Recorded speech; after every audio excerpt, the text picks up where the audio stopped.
Hello dear student, आपका स्वागत है आपके अपने यूट्यूब चैनल में। तो जो हम कल जो बात कर रहे थे वो बात कर रहे थे हम विलेयता की। तो विलेयता क्या था कि हम देख रहे थे कि नियत ताप पर और नियत आयतन में विलेय की अधिकतम मात्रा को, घुली हुई विलेय की अधिकतम मात्रा को, विलेय को हम किसी दर्शा रहे हैं, बी से दर्शा रहे हैं, बी की अधिकतम मात्रा को ही हम क्या कह रहे थे, विलेयता कह रहे थे। विलेयता को हम संतृप्त विलयन भी कहते हैं। क्यों कहते हैं कि हमने देखा था कि जो विलेय के आधार पर हमने विलयन का वर्गीकरण किया था, उसमें जो संतृप्त विलयन था उसमें उसकी विलय की अधिकतम मात्रा घोली जाती है। ठीक है, इसके बाद हम देखें जो विलेयता होती है ताप दाब ताप दाब और इसकी प्रकृति पर निर्भर करती है। प्रकृति की निर्भर किस पर? विलय और विलायक की प्रकृति पर निर्भर करती है। विलय और विलायक की प्रकृति पर भी निर्भर करती हैं। ये बहुत बेसिक सी जानकारी थी जो हमने पिछली क्लास में आपको बता दिया था। इसके अलावा हमने देखा था कि पहले देखा था ठोसों के ठोसों में ठोसों की द्रवों में विलेयता देखी थी। जो पहला क्या था, ठोसों की द्रवों में विलेयता थी। ठोसों की द्रवों में विलेयता थी। इसके आपको प्रभावित करने वाले कारक भी स्पष्ट करवा दिए थे। इसके बाद में हमने देखा था गैसों की द्रवों में विलेयता। गैसों की द्रवों में विलेयता। ठीक है, द्रव में विलेयता हम बता दिए थे। गैस यहाँ पे क्या होगा, विलय होगा, और जो द्रव होगा वो क्या होगा, विलायक होगा। इसका उदाहरण बता दिया था CO2 प्लस सोडा वाटर है, O2 प्लस जल है। तो इसमें क्या था तो हमने बता दिया गैसों की द्रव में विलेयता। इसके अलावा हमने क्या देखा था, जो गैसों की विलेयता होती है वो अवशोषण गुणांक पर निर्भर करती है। अतः जितना अवशोषण गुणांक का मान होगा उतनी हमारी क्या होगी, उसमें विलेयता उतनी ही अधिक हो जाती है। ठीक है, इसी प्रकार हम गैसों की प्रकृति यानी विलय की प्रकृति पर बात कर ली थी, विलय की प्रकृति पर बात कर ली थी, ताप तक यहाँ तक बात कर ली थी। हमने देखा था कि इसमें ताप में क्या होता है, अगर आप में ताप में वृद्धि करते हो, ताप में अगर वृद्धि करते हो तो गैसों की द्रवों में विलेयता क्या हो जाती है, विलेयता घट जाती है। क्यों घट जाती है, इसके हमने दो कारण देखे थे। क्या देखे थे, जो भाई साहब इसमें विलेयता कण होते हैं वे विलयन से अलग होने, गैसों के जो कण अलग होने स्टार्ट हो जाते हैं। क्यों, इनकी गतिज ऊर्जा बढ़ जाती है। क्या हो जाती है, गैसों कणों की गतिज ऊर्जा बढ़ जाती है ताप बढ़ाने पर। ये हमने देख लिया था। इसके बाद में आपने एक अपवाद भी देखा था जो कि हाइड्रोजन और हीलियम गैस है। हाइड्रोजन और जो हीलियम गैस है वह क्या करते हैं कि द्रव के साथ द्रव में घुलकर क्या बनाते हैं, ऊष्माशोषी अभिक्रिया बनाती है, जिससे इनका डेल्टा जो H है वो क्या होता है, धनात्मक होता है। क्या होता है, धनात्मक होता है। ठीक है, जिससे इनमें ताप बढ़ाने पर गैसों की विलेयता द्रवों में बढ़ जाती है। ये भी एक बहुत इंपॉर्टेंट है। इसके बाद में हम देख रहे थे कौन सा, जो कि बहुत इंपॉर्टेंट है, ताप का प्रभाव। दाब का प्रभाव जो कि हमने लास्ट क्लास में यह देखा था। दाब का प्रभाव क्या होता है कि हमने देखा था गैसों की द्रव में विलेयता दाब अत्यधिक प्रभाव पड़ता है। क्यों, अगर आप जैसे बीकर ले रहे हो, इसमें कोई ये लगा हो, ये इसमें गैसों कण है, यहाँ पे जल है, इस पर कम दाब लगा रहे तो यहाँ पे है। हम देखते हैं सेकंड में देखते हैं कि यहाँ पे आ जाता है ये, तो इसमें कण मिल जाते हैं, विलेन मिल जाते हैं, क्योंकि आप यहाँ पे दाब बढ़ा चुके हो। दाब क्या कर दिए, इंक्रीज कर दिए, बढ़ा दिए, तो इसके विलेयता बढ़ जाती है। ये चीज़ आप बहुत है। अब एक बात बता दूं कि इसमें हेनरी का नियम लगता है। हेनरी का नियम क्या होता है, जो आज की क्लास में पढ़ने वाले जो बहुत इंपॉर्टेंट होने वाला है, हेनरी का नियम। ठीक है, आज स्टार्ट हो रहा है हेनरी का नियम। ये जो बताया गया था ये पिछली क्लासेस का था। ठीक है, पिछली क्लासेस का जो कि बहुत इंपॉर्टेंट था। एक बार रिवीजन कराना मेरा हक है, मेरा कर्तव्य है। मैंने पहले भी बता दिया है कि मैं जितनी भी क्लास कराऊंगा उससे जो पहले पढ़ाया हुआ है एक बार उसके बारे में ज़रूर बताऊंगा, थोड़ा बहुत ज़रूर बताऊंगा। ठीक है, जिससे आपके दिमाग में आगे इस पढ़ने से पहले थोड़ा थोड़ा थोड़ा लॉजिक सोल्व होता चले। ठीक है, तो आज हम बात कर रहे हैं हेनरी के नियम से। हेनरी के नियम से, ठीक है, हेनरी का नियम होता क्या है। ठीक है, हेनरी का नियम होता क्या है, तो क्या है इसमें एक आपको देख लेना है कि स्थिर ताप पर इकाई आयतन ले लेना। आपको क्या ले लेना, इकाई आयतन का विलायक ले लेना। ये भाई साहब हमने ले लिए। चलो, क्या है भाई, ये इकाई आयतन का विलायक है। इकाई आयतन का विलायक।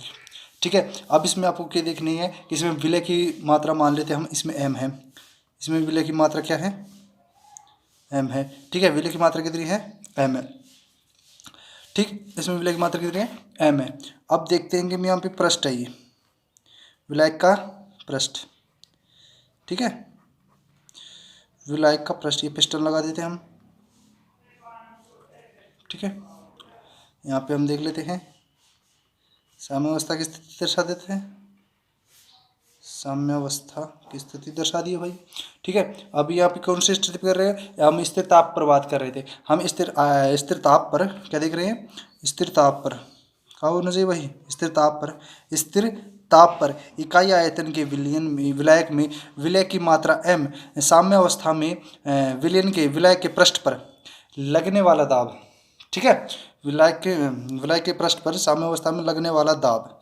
तो यहाँ पे जो दाब लगेगा वह विलय की मात्रा के समानुपाती होगा। मतलब क्या होगा, m समानुपाती p होगा। ठीक है, m यहाँ से हटाएंगे तो के एच पी होगा समानुपाती। जो यहाँ पर के एच, जहाँ के एच क्या है, हेनरी नियतांक है। ठीक है, तो m बटा p इक्वल टू के एच हो जाएगा। ठीक है, सभी नंबर है 2, इसको समय नंबर 1 दे दो। ठीक है, यहाँ पे ये चीज़ है। तो आप हेनरी के नियम का टॉपिक डाल के लिखिए। लिखे भाई, स्थिर ताप पर इकाई आयतन के विलायक में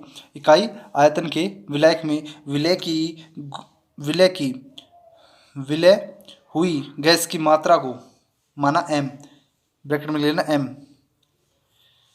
स्थिर ताप पर किसी आयतन में विलय हुई गैस की मात्रा m, उस विलायक की पृष्ठ पर साम्यावस्था में गैस के लगाए गए दाब के समानुपाती होता है। ठीक है, अर्थात लिख दो भाई ऐसे कैसे, ये वाला ऐसे कैसे लिख दो। इसके बाद एक चित्र सही सा बना देता हूँ मैं। ये चित्र थोड़ा सा कि मैंने आपको समझाने के लिए बनाया था।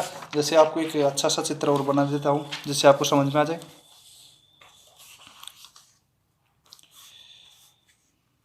ये कर ले रहे थे, ठीक है, हम इसमें क्या ले लेते थे, पिस्टन लगा देते हैं। ठीक है, इसमें भर देते हैं भाई विलायक के कण। अब विलय की गैस की मात्रा विलायक में है ना, विलयन में ज्ञात करनी है। अब यहाँ हो जाती है भाई साम्यावस्था की स्थिति। ठीक है, ये क्या भरा है, गैस भरी हुई है। ठीक है, गैस भरी हुई है। अभी आप देख रहे थे हम बात क्या कर रहे थे, स्थिर आयतन पर। यहाँ पे आप लिखोगे स्थिर आयतन, स्थिर ताप लिख दोगे। अब यहाँ से आप लिखोगे इकाई आयतन का विलायक।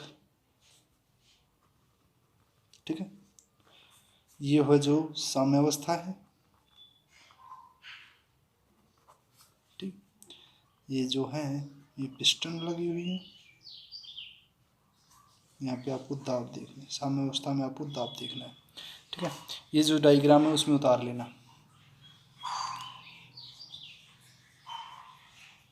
अब एक ग्राफ देखो इसका, हेडिंग डाल के ग्राफ किसके मध्य होगा भाई, ग्राफ साम्य दाब के मध्य हो और गैस की विलेयता के मध्य होगा। ठीक है, गैस की विलेयता व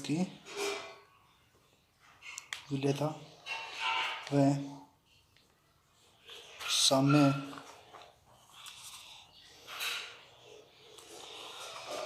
दाब के मध्य ग्राफ। लिखिए भाई, लिखिए, लिख लो भाई, लिख लो।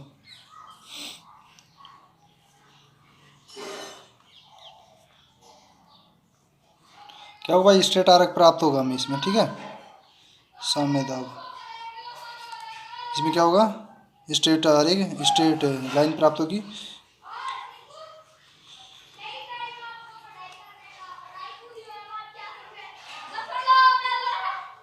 ठीक है, किस पर होगा, स्थिर ताप पर होगा। ठीक है, उतार लीजिए भाई,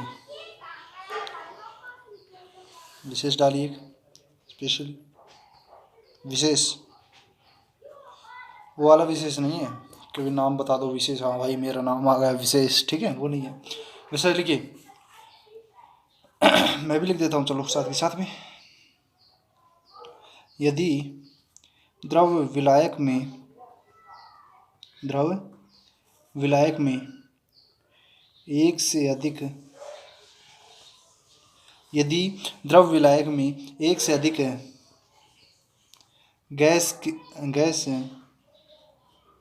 विलेय हैं, दिख रहा है ना, हाँ, विलेय हैं, तो स्थिर ताप पर प्रत्येक गैस का आंशिक दाब, गैस का क्या भाई, आंशिक दाब उस विलयन में गैस के मोल अंश के समानुपाती होता है, अंश के समानुपाती होता है। क्या लिखा भाई हमने कि हम देख रहे थे, यदि कोई द्रव विलायक में, ठीक है, एक से अधिक गैस विलय होंगी ना, विलायक में एक से अधिक गैस जो विलयन प्राप्त होगा उसमें एक से अधिक गैस होगी, मान लेते हैं ए बी सी कोई 3 प्रकार की गैस होगी, एक से अधिक है, ठीक है, जो स्थिर ताप पर हेनरी के नियम क्या कहते हैं, स्थिर ताप पर बात करता है, ठीक है, स्थिर ताप पर प्रत्येक गैस का जो आंशिक दाब होगा जो है ना, उसे विलयन के मोल अंश के समानुपाती होगा, ठीक है। वो क्या कह रहा हूँ मैं, वो चीज़, अर्थात मेरे कहने का मतलब कहता है जो दाब होगा वो किसके समानुपाती होगा, गैस के समानुपाती, समीकरण नंबर 1, ठीक है। हम देखते हैं यहाँ समानुपाती स्थिरांक को हटाते हैं तो यहाँ से क्या बन जाता है, क्या आ जाता है, यहाँ पर गैस लग जाता है, ठीक है। यहाँ पे देखेंगे जहाँ क्या है, P इक्वल टू गैस का आंशिक दाब है भाई, और यहाँ पर x क्या है, नियतांक है, स्थिरांक है, कांस्टेंट है यहाँ पे, और हम देखते हैं x गैस है जो कि गैस का मोल अंश है, क्या है, गैस का मोल अंश है, ठीक है। अब जो नेक्स्ट बात कर रही थी, परिभाषा के हिसाब से हम देखेंगे क्या है, क्या कहना चाहता है, ठीक है, इसके हिसाब से परिभाषा देख लेना, परिभाषा देखते रहना और इसको समझते रहना, ठीक है। हम क्या बोल रहे थे, यदि द्रव विलायक में एक से अधिक गैस विलय है तो स्थिर ताप पर प्रत्येक गैस का आंशिक दाब विलयन के गैस के मोल अंश के समानुपाती होगा, ठीक है। ये चीज़ देख रहे थे हम, वो ले लेते हैं भाई साहब, पिस्टन लगा के, बीकर लगा के सब कुछ सेट कर देते हैं, ठीक है। ये लो भैया, ये लो, ये हमारा पिस्टन लग गया, ठीक है, ये हमारे पिस्टन लगे दिए। हम इसमें गैस भर देते हैं, माना इसमें 3 प्रकार गैस भर देते हैं, एक्स ए, एक्स बी और एक्स सी, जिनके मोल हो गए, एक्स ए मोल अंश हो गए एक्स ए, एक्स बी और एक्स सी, ठीक है भाई। यहाँ पे दाब लगेगा, गैसे भाई गर्म करोगे उठेगी ऊपर ही तो जाएगी, यहाँ पे पृष्ठ पर साम्यावस्था में दाब लगता है, ठीक है, आंशिक दाब लग रहा है, तो आपको देख लेना पी कुल, ठीक है। ये जो है ये क्या लगा है, पिस्टन लगी हुई है। अब आगे देखिए,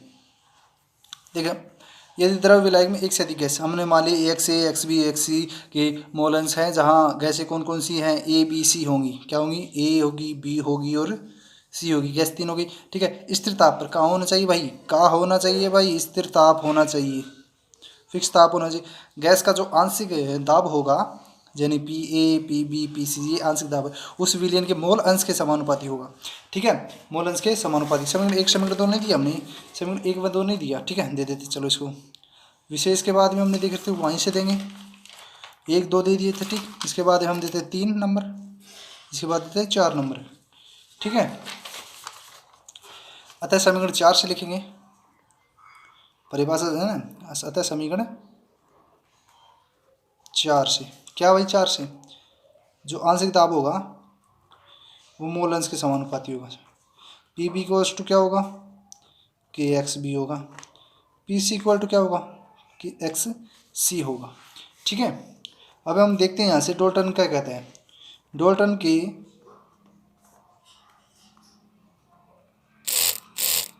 आंशिक दाब के नियमानुसार क्या कहते हैं भाई, जो यहाँ पे पी कुल होगा, पी टोटल होगा, वे कर रहे हैं टोटल जो आंशिक दाब होगा उनके योग के बराबर होता है, ठीक है। यहाँ तक आपको विशेष मिल जाता है, देख लो भाई, देख लो एक बार, उतार लो फटाफट।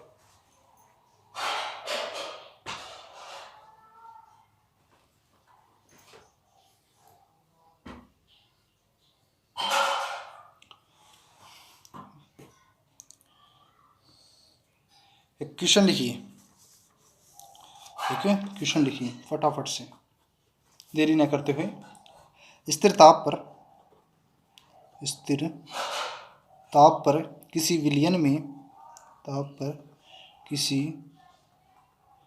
विलयन में गैस का आयतन दाब से अप्रभावित होता है। दाब से क्या होता है भाई? प्रभावित होता है। आपको सिद्ध करना है, सिद्ध कीजिए। लिखिए भाई, स्थिर ताप देख लेना है आपको, ठीक है।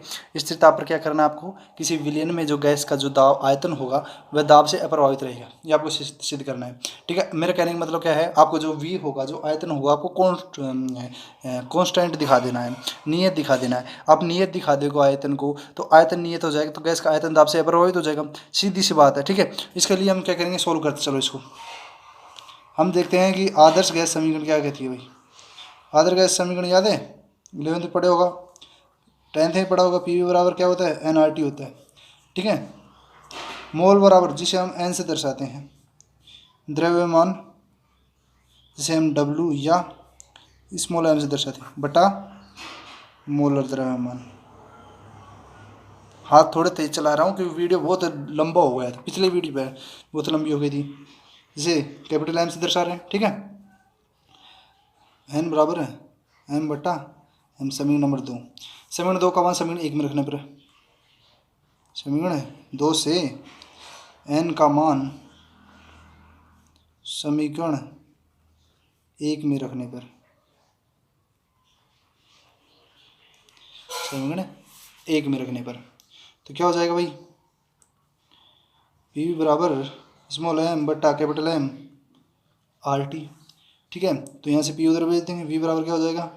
स्मॉल m बटा कैपिटल M RT बटा P। समीकरण नंबर 3। अभी आप देखोगे वेयर, जहाँ क्या है भाई, यहाँ पे R है, गैस नियतांक है, ठीक है। ये भाई कांस्टेंट हो गया, फिक्स हो गई इसकी वैल्यू। कैपिटल M है, निश्चित है, इसका मान भी क्या है? कांस्टेंट है, निश्चित है, दिया हुआ, ठीक है। और इसके बाद में देखिए जो ताप होगा वो भी क्या है? कांस्टेंट है, ठीक है। जो M बटा P होता है, M बटा जो P होता है वो क्या होता है भाई? हेनरी नियतांक होता है,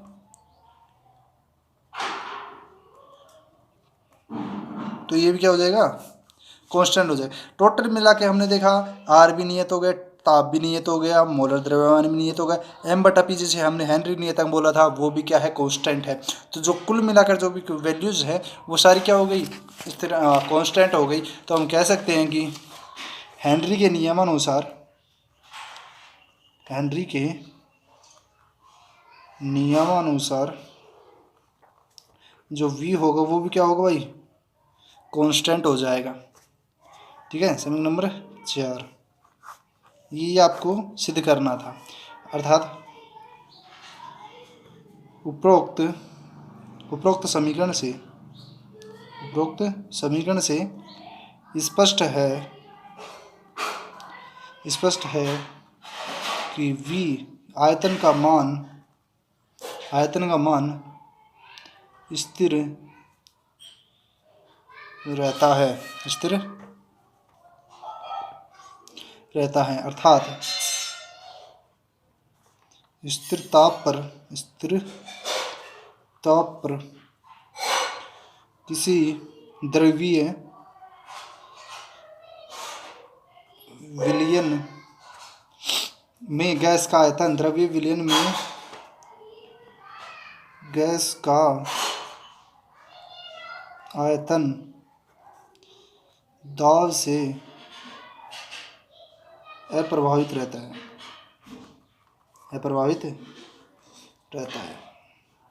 ठीक है भाई। हमने क्या देखा, हमारे पास एक क्वेश्चन था कि हमें क्या करना था कि हम देखने थे स्थिर ताप पर किसी विलयन में गैस का जो आयतन था वह दाब से अप्रभावित रहता है। ठीक है, इसको सिद्ध करना था। हम देखें जो आदर्श गैस समीकरण होती है वो क्या होती है, पी बराबर एनआरटी होती है।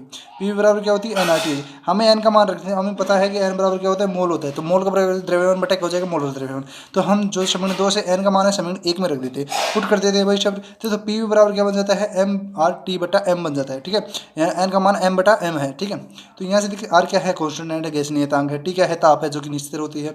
एम क्या है, मोलर द्रव्यमान वो भी निश्चित होती है। जो एम बटा पी होती है वह हेनरी नियतांक है जो कि क्या है, स्थिर है। अतः हम कह सकते हैं हेनरी के नियमानुसार जो वी होगा, जो आयतन होगा वो भी क्या होगा, कांस्टेंट होगा। अतः उपरोक्त समीकरण से स्पष्ट है कि जो वी का मान होगा वो स्थिर रहता है, अर्थात जो स्थिर ताप पर जो किसी द्रव्य विलयन में गैस का आयतन क्या होगा, ताप से अप्रभावित रहता है या प्रभावित नहीं होता है। ये सीधी सीधी बात थी। ठीक है, इसके अलावा आपको देखना है क्या,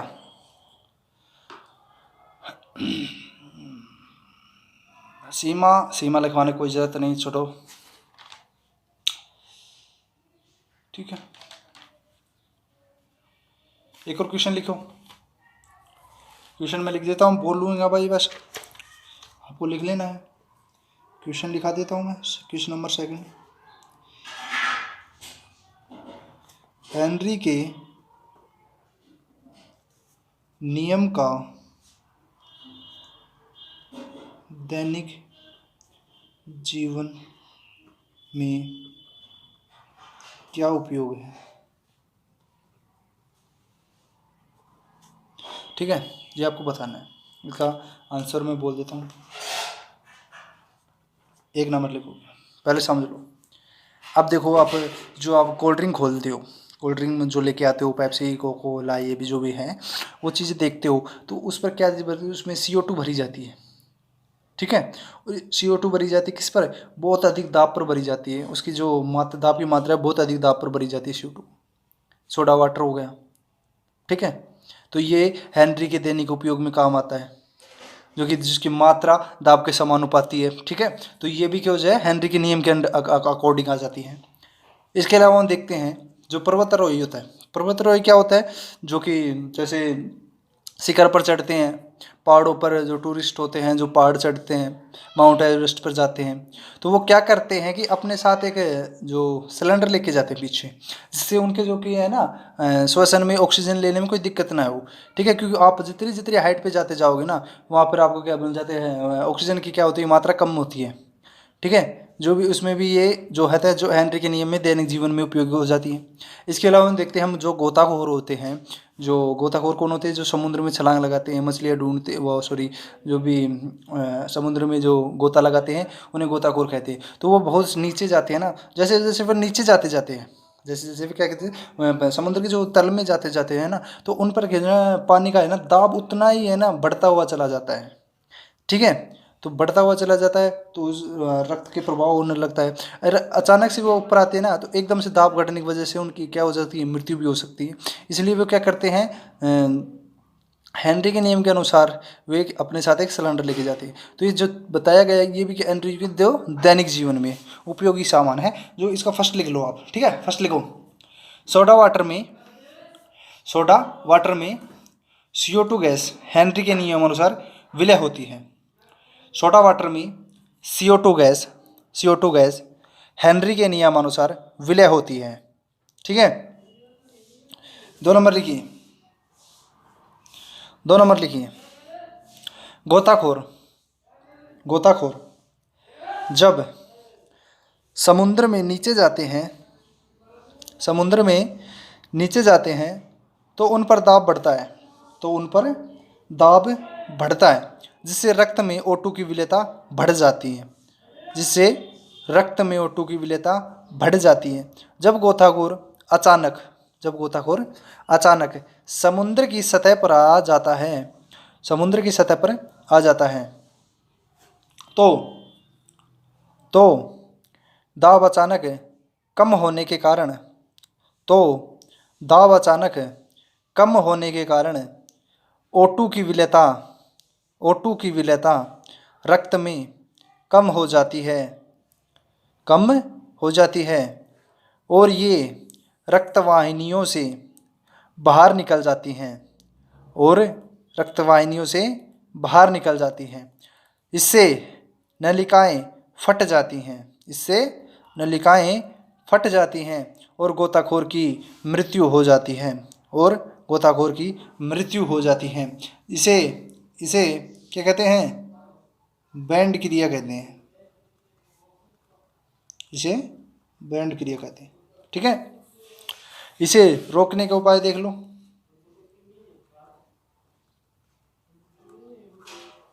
इसे रोकने के लिए गोताखोर अपने साथ गैस के सिलेंडर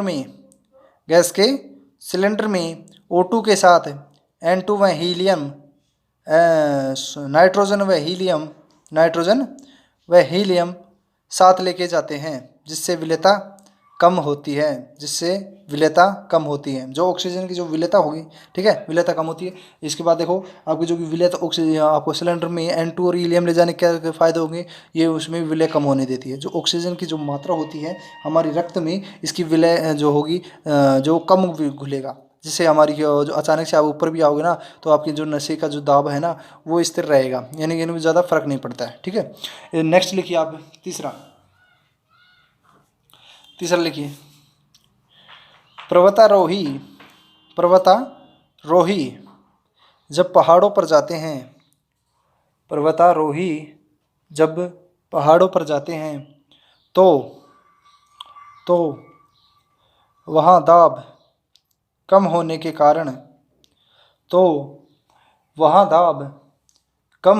कारण रक्त में O2 की विलेयता कम हो जाती है। ठीक है, कम हो जाती है, जिससे पर्वतारोही के सोचने व समझने की शक्ति कम हो जाती है, जिसे एनोक्सिया कहा जाता है।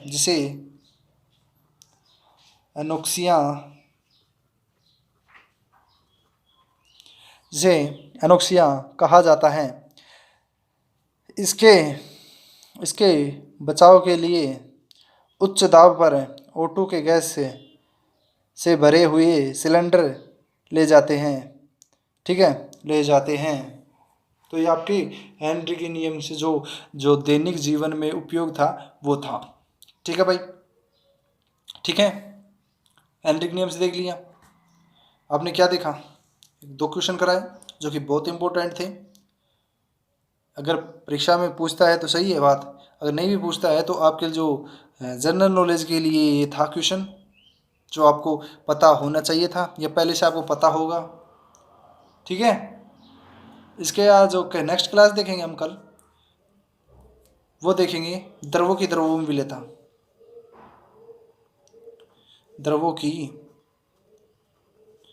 द्रवों में विलेयता।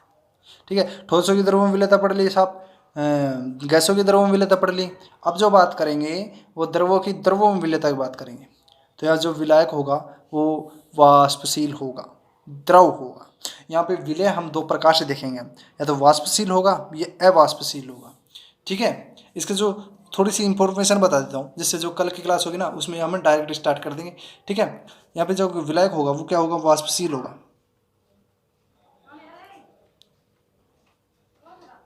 ये बताऊंगा वाष्पशील होता क्या है, वाष्पदाब होता क्या है, ये भी चीज़। यहाँ पे विलय 2 प्रकार से हो सकता है, पहला वाष्पशील और दूसरा अवाष्पशील। ठीक है, तो हम जो पढ़ेंगे द्रवों में विलेयता, हम कौन कौन से देखेंगे? जब दोनों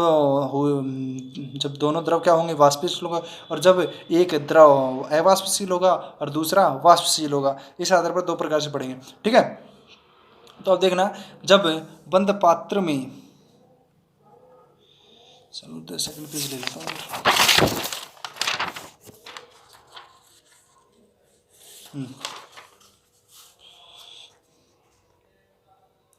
जब बंद पात्र में द्रव को गर्म किया जाता है,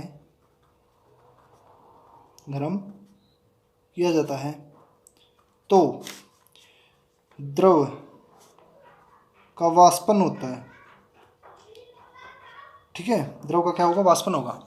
जो पात्र की सतह से टकराकर जो पात्र की सतह से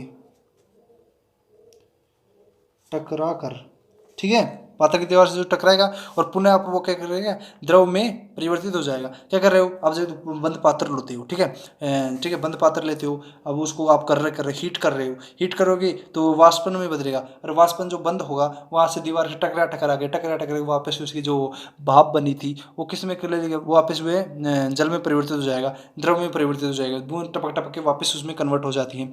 तो पुनः टकरा कर पुनः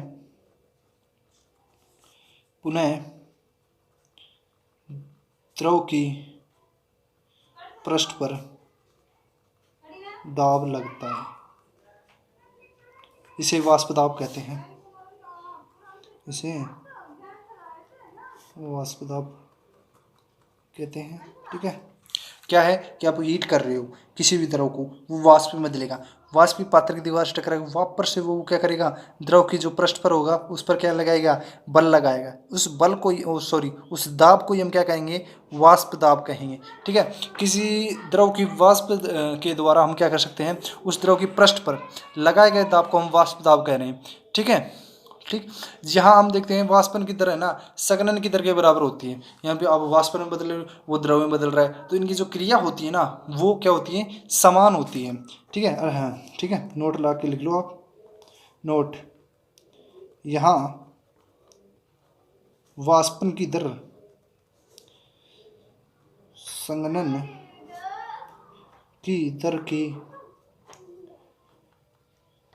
बराबर होती है। ठीक है, ये चीज़ें थी जो कि छोटी छोटी थी, जो कि आपके लिए जो क्लास 12th है उसके लिए महत्वपूर्ण थी। ठीक है, इसके अलावा बता दूं कि जो हाँ आपको क्या है कि चलो ये अनाउंसमेंट कुछ दिनों बाद करूँगा तो आपको लिए अच्छा लगेगा, यानी कि आप चलो इसको करो, केमिस्ट्री स्टार्ट है आपकी, केमिस्ट्री पढ़ो, और जल्द ही आपके लिए फिज़िक्स और मैथ की जो व्यवस्था है वो भी बहुत जल्द स्टार्ट होने वाली है।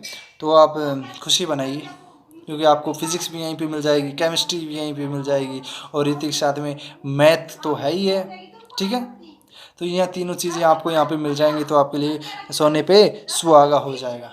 ठीक है, उतार लो भाई, जो लिखा है वो उतार लो।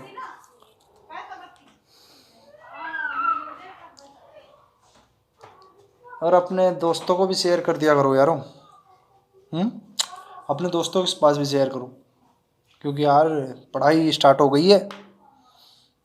पढ़ाई स्टार्ट हो गई, अप्रैल का महीना चल रहा है, और CBSE वालों आप तो कर दो पढ़ाई स्टार्ट, जनवरी तक आपका सिलेबस कर देना है कंप्लीट। ठीक है भाई, तालियां, चलो मिलते हैं अगले नेक्स्ट क्लास में।